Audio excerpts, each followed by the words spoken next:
Assalamualaikum warahmatullahi wabarakatuh. Selamat pagi anak-anakku kelas 8A B di tahun ajaran baru ini. Di tahun kemarin kita selama 1 tahun ini belajar daring, belum bisa tatap muka. Begitupun sekarang masih belum bisa tatap muka. Nah, untuk itu mari kita berdoa, mudah-mudahan pandemi ini segera berlalu. Amin. Walaupun belum bisa tatap muka, mudah-mudahan tidak mengurangi semangat belajar kalian. Baiklah, di sini Ibu akan memberikan materi IPS. Tapi sebelum kita ke materi, marilah kita berdoa sesuai dengan agama dan keyakinan masing-masing.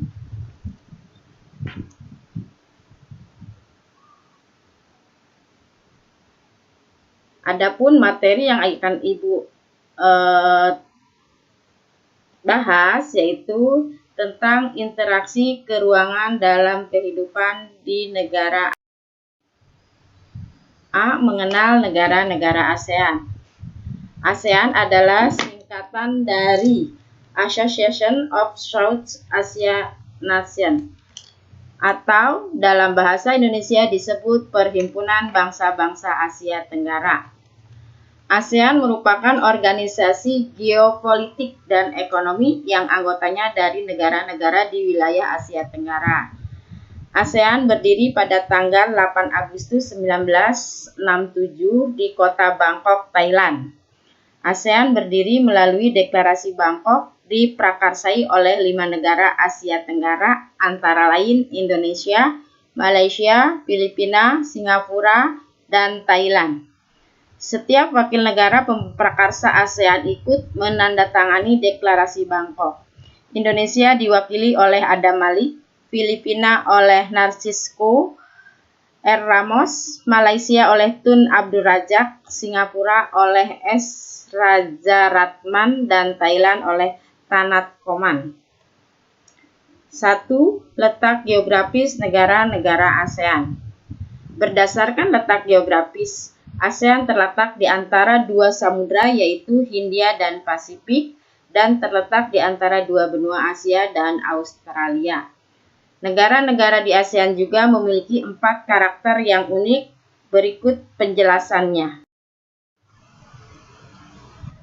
A. Kompleks, yaitu berbentuk hampir seperti lingkaran, contoh negara Kamboja. B. Fragmented, yaitu berbentuk kepulauan yang terpisah-pisah, contoh Indonesia. Yang C. Elongated, yaitu bentuk memanjang, contoh negara Vietnam. D. Protruded, yaitu bentuknya lebih kompleks dan beragam, biasanya terdapat tangan yang memanjang, contoh Thailand dan Myanmar. Batas wilayah ASEAN terletak pada benua Asia dengan garis batas sebelah utara ASEAN adalah negara Cina atau disebut Tiongkok. Sebelah selatan ASEAN adalah negara Australia dan Samudra Hindia. Sebelah timur ASEAN adalah Samudra Pasifik, negara Papua New Guinea, dan negara-negara kecil Mikronesia. Adapun sebelah barat ASEAN adalah negara Bangladesh, Samudra Hindia, serta negara Maladewa. 2. Letak koordinat ASEAN. Posisi astronomis negara-negara yang tergabung dalam ASEAN terletak di wilayah benua Asia, tepatnya di 26 derajat lintang utara sampai 11 derajat lintang selatan, dan 93 derajat bujur timur sampai 141 bujur timur. Sebagian besar wilayah negara-negara Asia Tenggara terletak di belahan bumi utara dan berada di lintang rendah. Kondisi ini menyebabkan sebagian besar negara Asia Tenggara beriklim tropis, kecuali di daerah Myanmar bagian utara beriklim subtropis yang memiliki 4 musim sepanjang tahun, yaitu musim semi, musim panas, musim gugur, dan musim dingin. 1. Indonesia. Indonesia termasuk sebagai negara kepulauan terluas di dunia. Oleh karena itu, Indonesia adalah negara kepulauan. Wilayah Indonesia terdiri dari daratan dan lautan. 1/3 luas Indonesia adalah daratan dan 2/3 luas Indonesia adalah lautan. A. Iklim Indonesia. Keadaan iklim di Indonesia dipengaruhi oleh 3 jenis iklim, yaitu iklim musim, iklim laut, dan iklim panas. Ketiga jenis iklim tersebut berdampak pada tingginya curah hujan di Indonesia. Letak astronomis Indonesia terletak di antara 6 derajat lintang utara sampai 11 derajat lintang selatan dan 95 bujur timur sampai 141 bujur timur, sehingga Indonesia termasuk dalam iklim tropis. B. Luas Indonesia. Indonesia terbagi sepanjang 3.977 mil dari Samudra Indonesia hingga Samudra Pasifik. C. Kondisi geologi Indonesia. Letak geologis identik dengan letak suatu daerah berdasarkan struktur dan komposisi batuan atau bentuk muka atau bagian dalam bumi yang ada di daerah itu. Berdasarkan itu, letak geologis keadaan Indonesia antara lain seperti berikut. 1. Indonesia terbagi ke dalam 3 daerah, yaitu daerah dangkalan Sunda meliputi Sumatera, Jawa, Kalimantan, dan pulau-pulau kecil di sekitarnya.